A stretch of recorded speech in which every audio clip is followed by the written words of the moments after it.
Yeah, leasing through. So it will be that Zyra Hold support. on. No, no, no. I see what's going on here. That is, I mean, this is like leaking. Could be leaking scrim data at this point, but I'm gonna warn you on this one. I don't think this Lee Yeah. Sin is Am going I being jungle. bamboozled? Have I been I don't bamboozled? think Are they he's. running something interesting? I don't think he's going jungle. Yeah. Um, much more of a standard summer spell to take these days. If you fall behind lane, get poked out, just nice early back, free TP back into lane. Um, that's the issue if you do take a more aggressive summoner spell like the Ignite.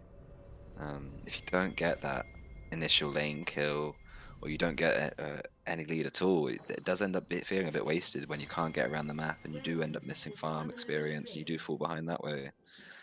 It does give you a lot more agency to roam around the map as well. If you do have a roam that doesn't quite pull off, you can TP back into lane and catch the wave that you're about to miss. So Stellaron coming in expecting some kind of invade from the other side, but PlayBack actually playing it very conservative with this kind of team. So it is a electrocute Lee Sin as well in the bot lane, so we'll just be Oh yeah. going for those short trades. I'm assuming he'll be going straight into Duskblade or something similar. Full on damage, going for the one shot. As we do find ourselves just coming into game now. PlayBack got some information on the Raptor camp.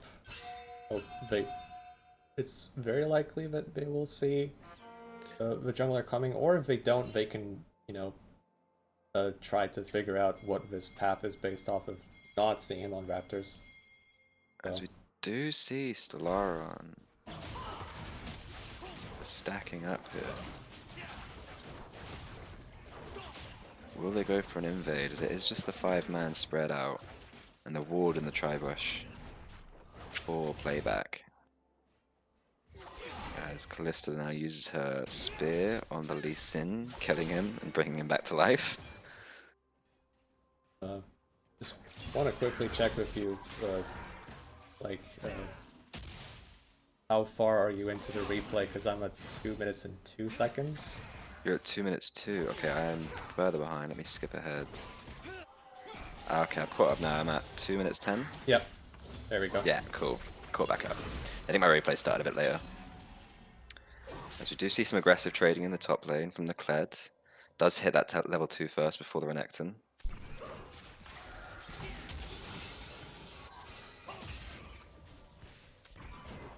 So the bot lane and the top lane getting pushed in into the red side. As we do see an early ignite from the Lee Sin onto Aphelios, but not the best trade. As they are now down that summoner spell. Yeah, quite ambitious. Didn't find the resonating strikes, so go for a follow-up. And even then, It's a very SKT carrier sort of play, just to throw your summoner spell, just to try and get any lane advantage you can. Used to be notorious for just running in level 1 igniting someone, trying to get a good trade.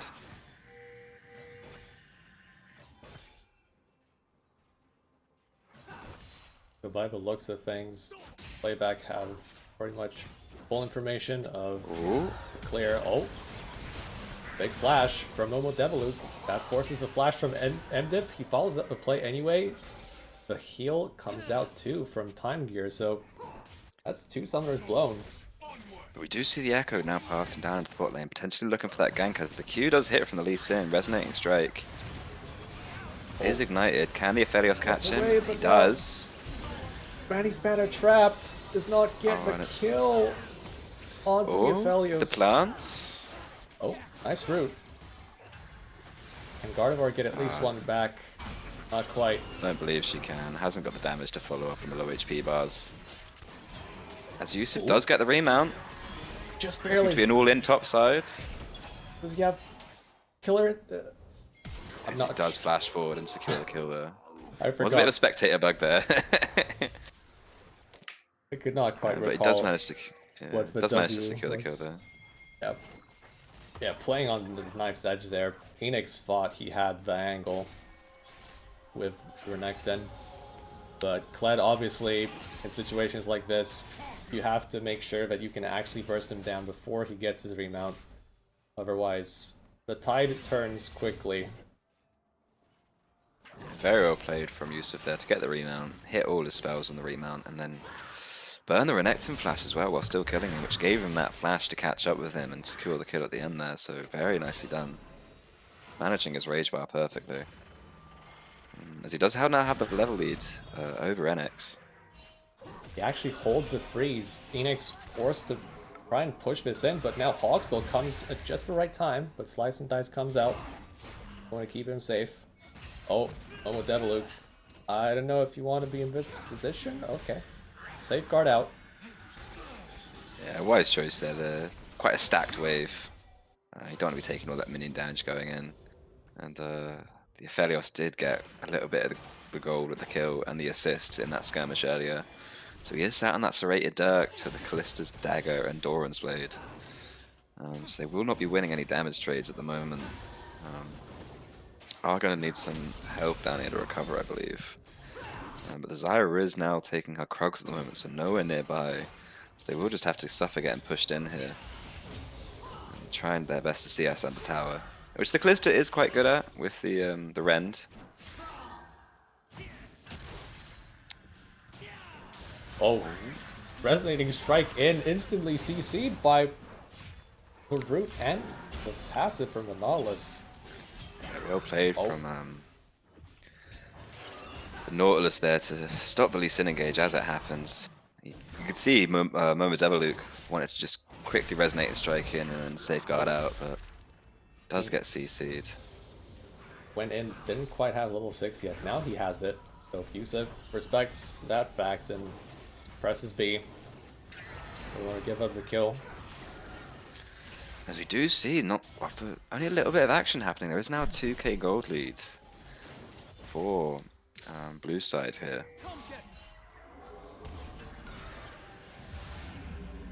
Oh, so Nautilus does Hex Flash, looking for the Zyra, doesn't hit the hook though. Coordinated invade. PlayBack really want to commit to this. Ignite onto Gardevoir. Azir coming in, trying to get some kind of shuffle. As Callista goes on to the Aphelios, but the Fate's Seal is going to catch her. It's a 1-for-1 actually now. As Hawksbill goes straight onto the backline. Nice shuffle to get him away, but now Sleepy Twink sees his target. And Gardevoir loses his life in this invade as PlayBack continue their assault. It's going to be another kill for Vione and the blue buff taken away. And it's a massive skirmish for them, picking up quite a few kills there. And this is just the issue, seems to be the issue with the comp. They are lacking that early game agency. Zyra just getting invaded on there and just isn't able to output anything. Hasn't got the level 6 yet for the Stranglethorn ultimate. A good collapse from PlayBack there. Yeah, really taking advantage of the fact that the bot lane without their ultimates is so much less useful in a fight like this, because like what kind of CC do you really have to protect yourself when this kind of invade happens? Like maybe Zyra hits a root, but it's not a lot. Versus the issue with Zyra is she's much more known for her disengage.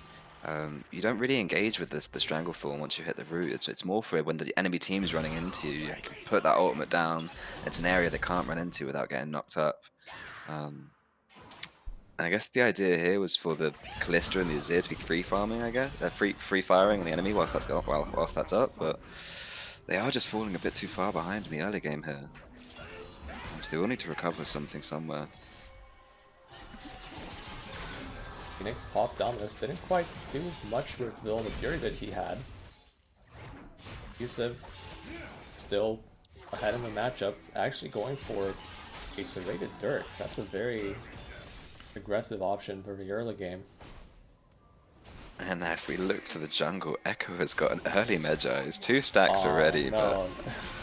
Oh, this is a... He's feeling confident. This is a Hawksbill special for sure. But I didn't expect it to happen so quickly, as Sleepy Twink is going to get Emperors divided away. And there's that trade of ultimates we spoke about in Champ Select. Yone going into the Azir, and the Azir quickly shoving him into tower. And just a nice trade of ultimates there, as you'd expect in the matchup. Both players playing that as well as they could have.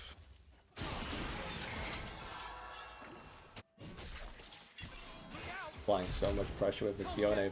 Flashes used by both top laners. The stun just barely catches Enix. Does he have enough health to survive? Nice stun onto Echo, and he dies actually. Hawksbolt does not press R in time, and that is just a straight up kill, and there's no stacks on that Magi's now, as Momo Deviluk is looking for that 2v2 kill, but can they find it? Onto Time Gear for Resonating Strike lands, and he presses stopwatch. There's no way. There's no way. Okay, Nautilus gets the kill back, but that was some good playmaking from the Lee Sin right there. Oh, does Granny Spanner have enough damage? The Rend keeps him just at about 100 HP, but crazy plays. There's so much to cover in that last minute. From the dive in the top side, Echo just underestimating the tower damage and going for that final E onto the Renekton and just doesn't manage to press his rewind in time. Doesn't manage to chrono break out of that one. Then straight down to the bot lane. Great plays from Granny Spanner and Momo Deviluk. Great stopwatch from the Lee Sin to avoid the last of the damage, delay his death. And whilst the Nautilus was looking like a bit of a hedgehog there at the end, the Kalista didn't have the damage to trade the kill, but important to be shutting down that Aphelios. And the Nautilus actually with the best scoreline in the game at the moment at 3-0-3. Having a great game at the moment.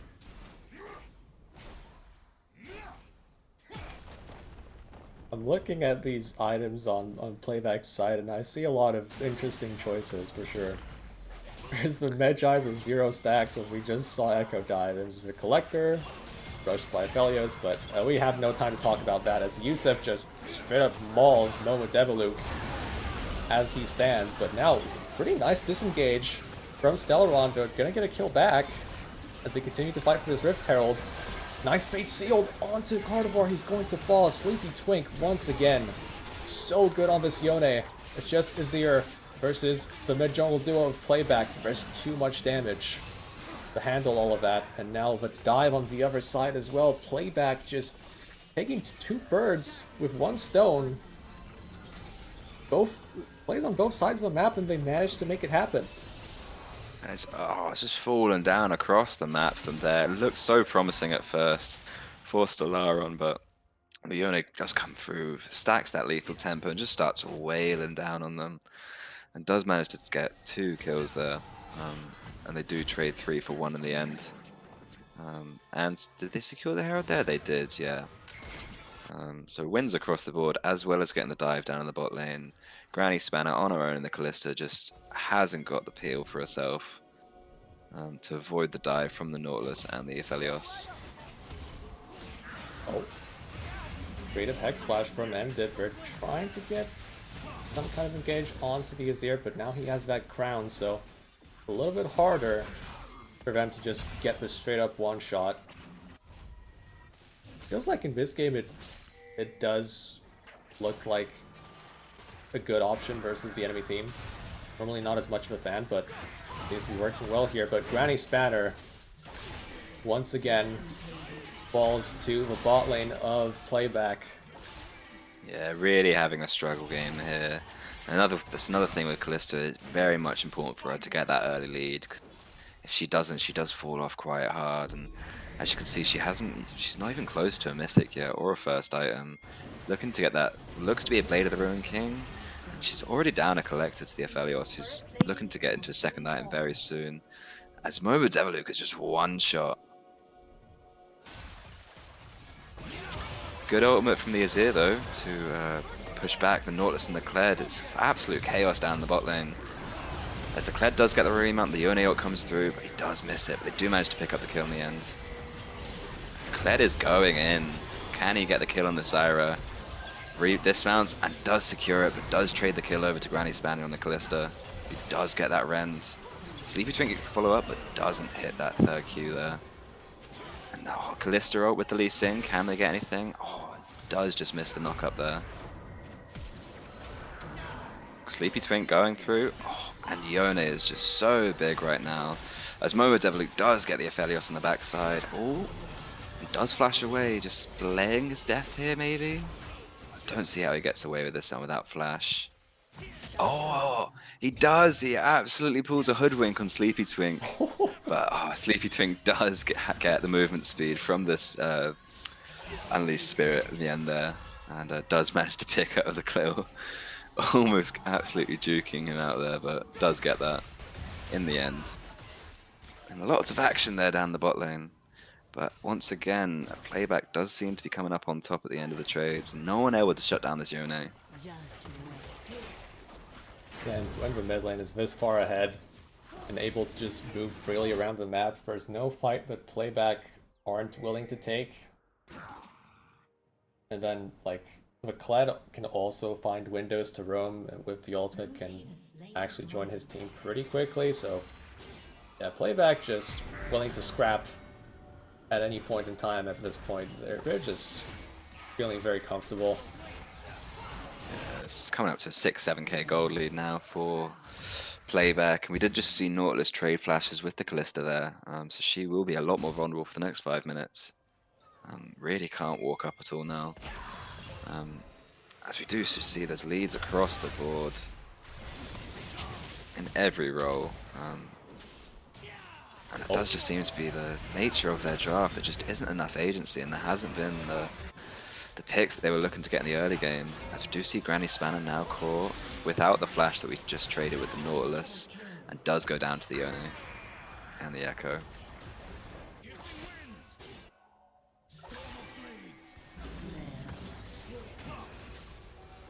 Yeah, this feels like it's already decided, but we haven't It really does. seen... We will play it out though. They do have the objective bounties. Let's see if they can get anything from that. And they're one dragon apiece. I mean, it just takes one good fight for Stellaron to maybe get back into this. But we'll see if Playback give them the chances. They do manage to shut the Kled down in the top lane. Doesn't see the collapse coming through. No vision up there. Does get 3-manned on the top side. A hefty amount of gold for the Zyra. Probably not that far behind in gold compared to the Echo. We do have to see the Echo has just finished his Smite upgrade. Still another 2 stacks for the Zyra to go. So they are ahead there.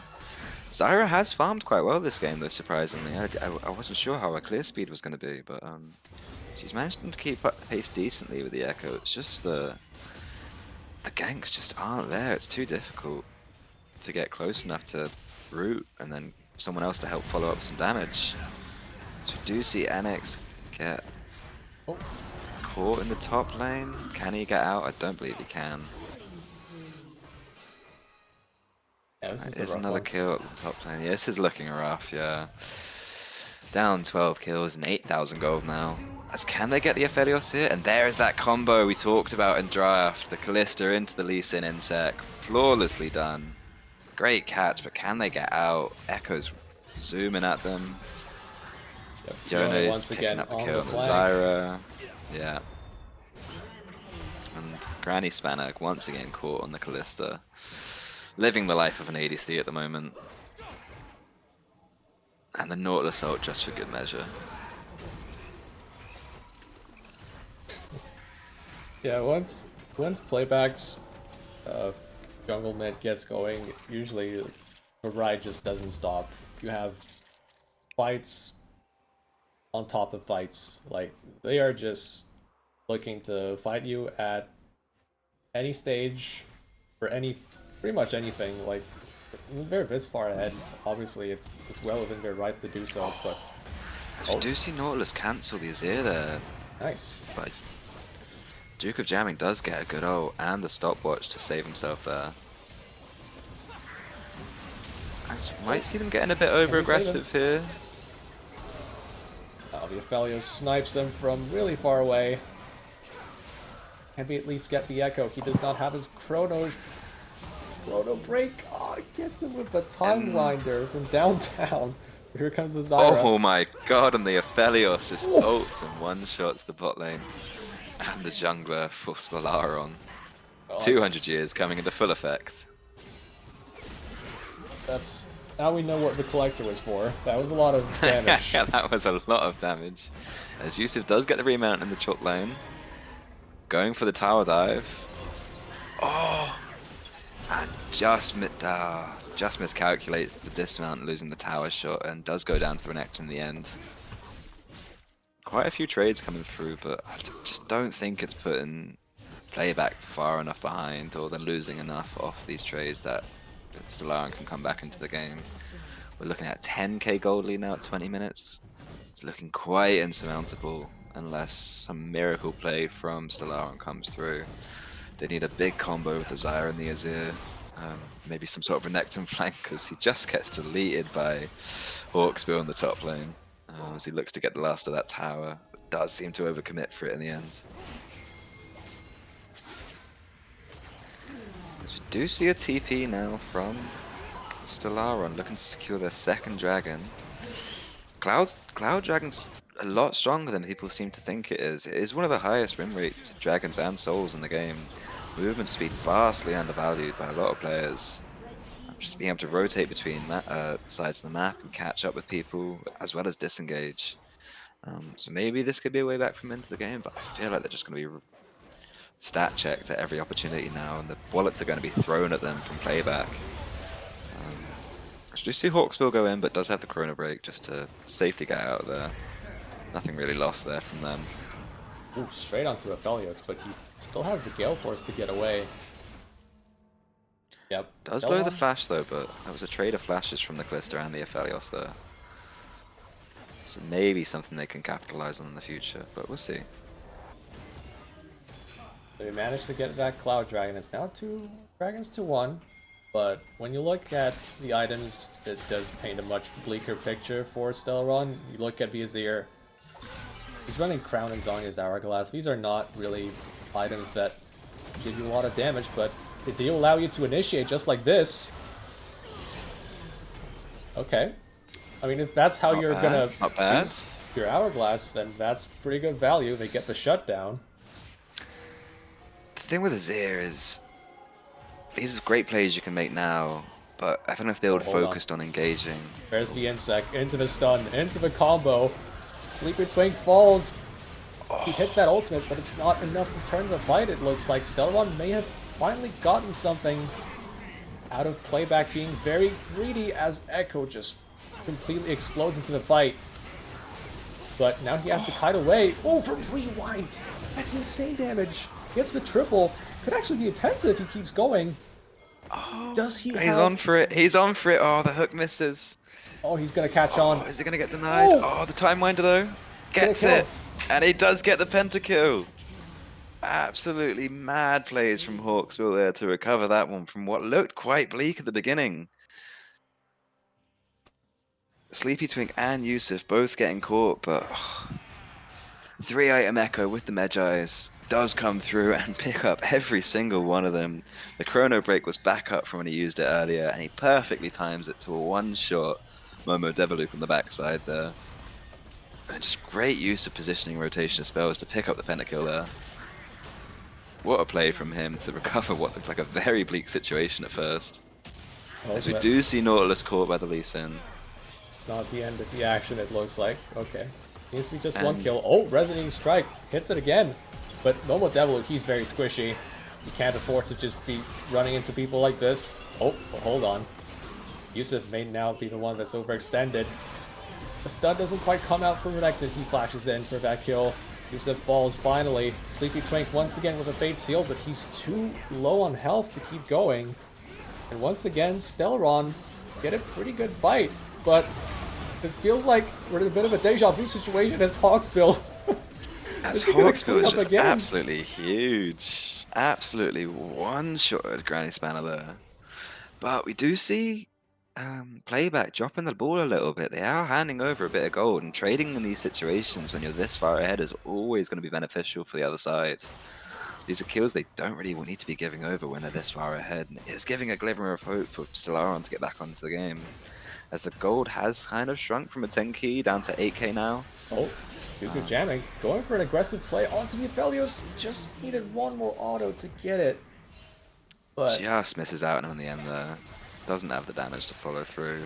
Nice play, but the Aphelios did have the support in the back end from the Nautilus and the Echo coming through. So just misjudged how much he can get there.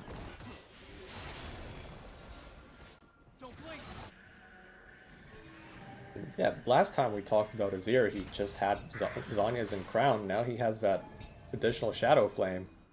So He is getting there. the He is items are getting there. coming in slowly.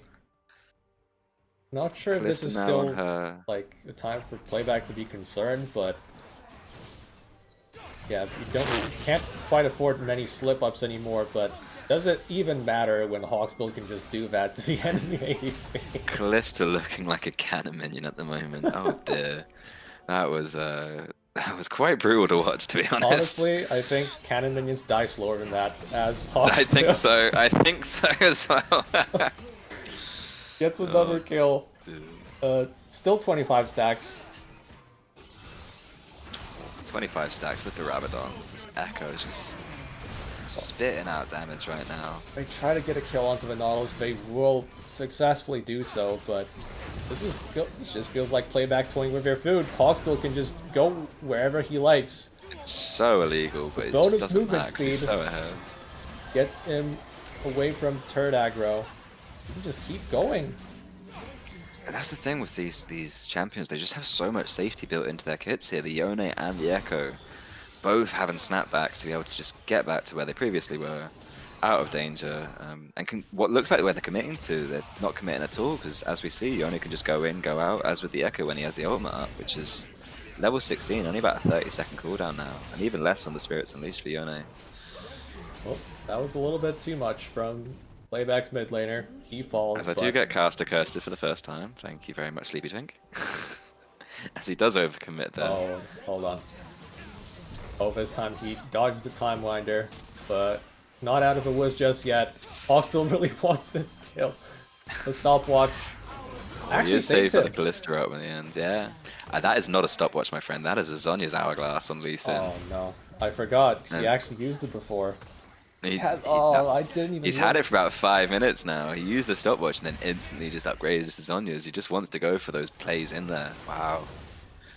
Does have the Umbral Glaive in though to have a bit of vision, but AP scaling not the best on Lee Sin. I believe it's only on his shield and his E, as we just see Granny Spanner get deleted by Hawksbill again. Really living the life of an ADC here. It's round 2. We're back diving so- towers again. Hawksbill actually dies this time, but doesn't really make a difference. Duke of Jamming with a nice ultimate. Also dodges the Fate Sealed. Stellaron actually getting a good team fight right inside of their own tower. As we do see a bit of an overheat here from Playback here, as they do trade 4 for 2 there. Possibly might lose their 5th member here. Tower dive just a bit ambitious for what they need to be doing here. Echo does go down before he can get his chrono break off. And they do get the final kill up. Can they get Baron here? I don't believe they can. Oh, actually 20 seconds on the Echo, and Azir does melt Barons once he gets those Sand Shoulders up and running, so could be a bit too much here from Playback here. They're maybe playing with their food a little bit too much at the moment, as this will shrink the gold lead down to 7k now, 8k. But they will be securing this one. Kled does not have ultimate though, he is coming back into the bottom side of the map, and it is secured by Stellaron. Glimmers of hope maybe. Oh, as Renekton does get cancelled on his back and will go down to the Kled here.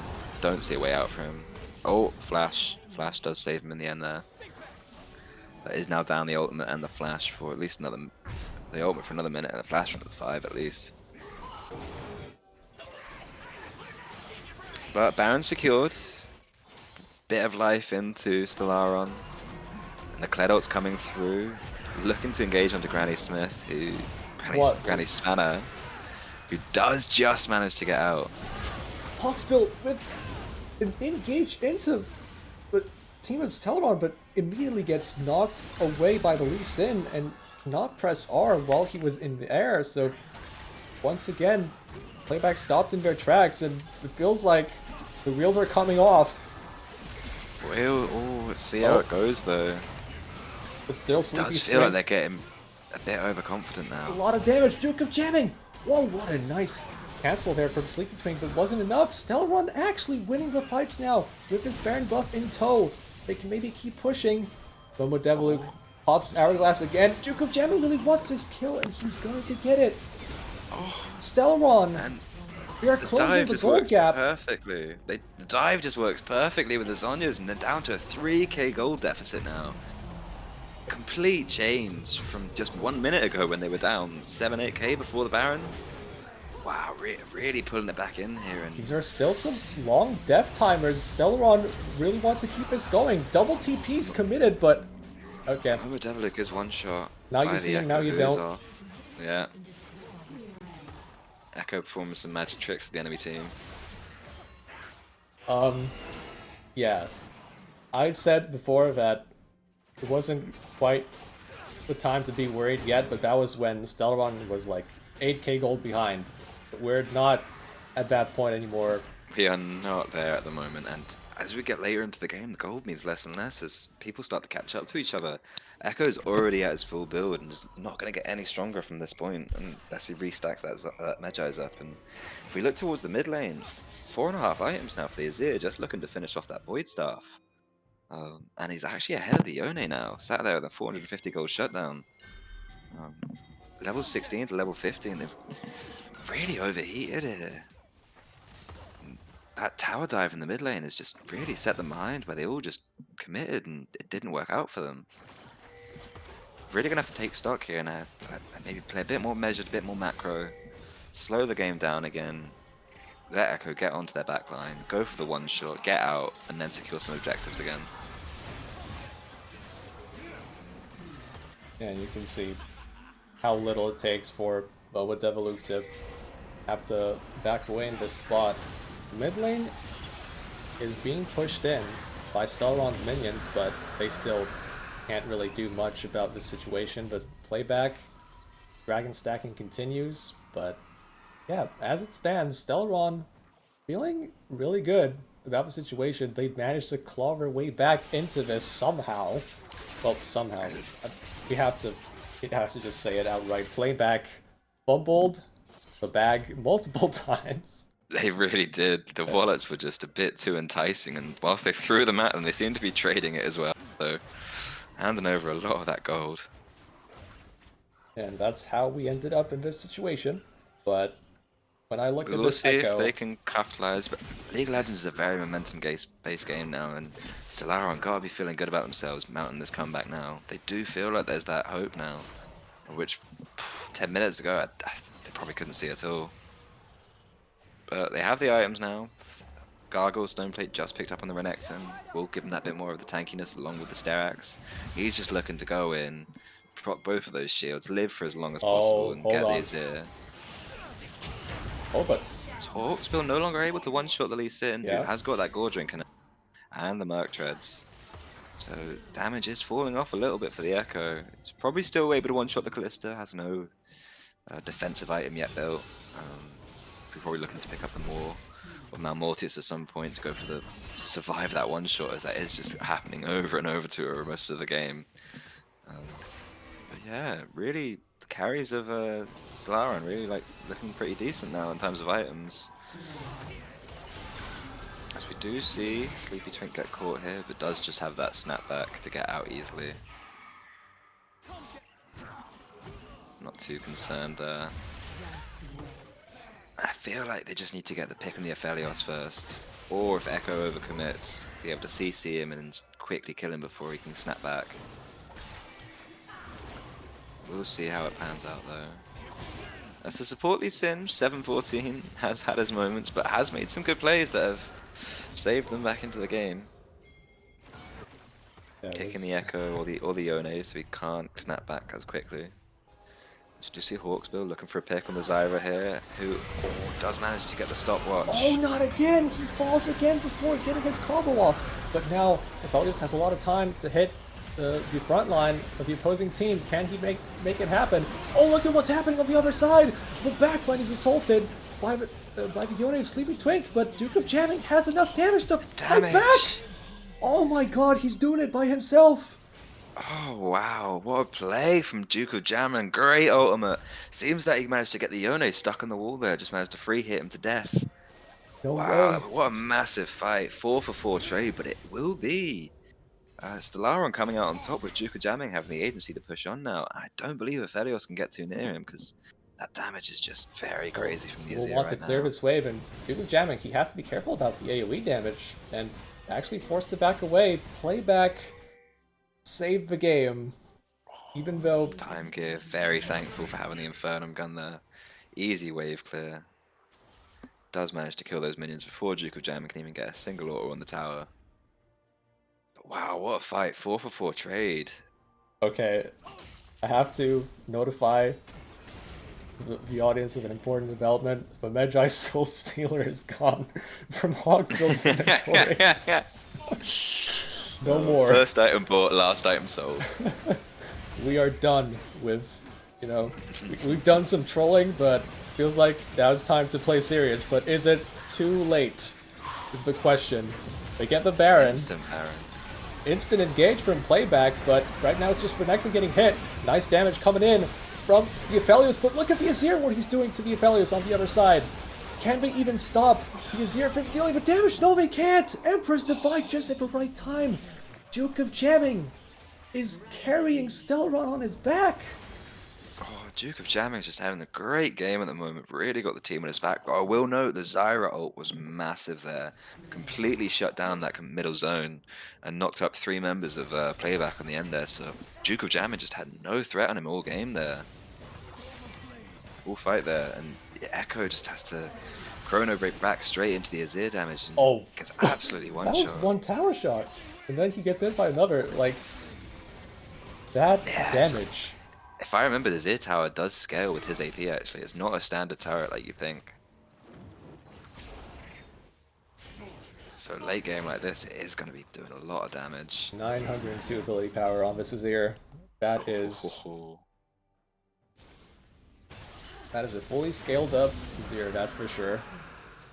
And it does feel like it's causing massive problems for Playback, as they just don't seem to have a good idea of how to approach the fight. And his initial build of the Crown into the Zhonya is really doing a lot of work for him now, as he does have the damage item to back them up now. Though I will say at this point in the game, you're not looking to engage with Azir, you're purely looking to disengage with your ultimate and do damage from range. I do see Azirs make a lot of that mistake trying to engage the ultimate when there's no need. You're a backline carry at this point in the game. Sit back, let your Renekton, your Lee Sin, do the tanking, and just free fire from the back whilst you can. They create space for you.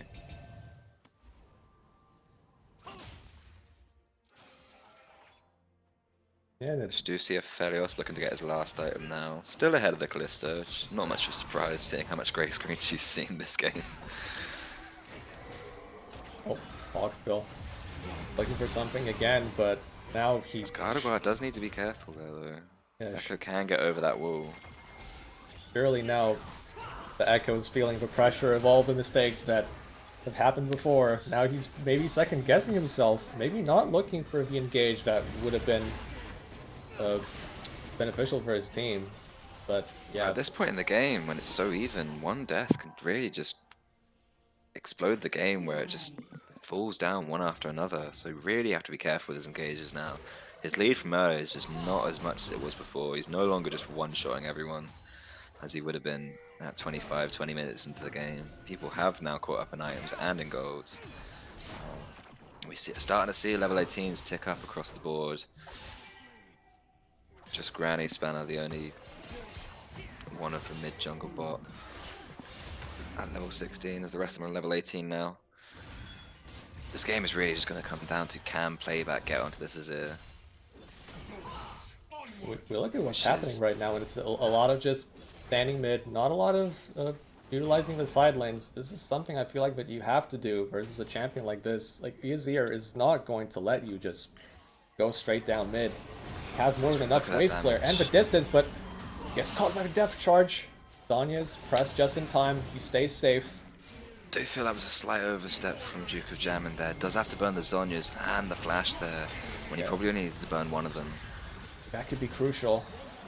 That could be crucial coming in now, as that's down for 5 minutes.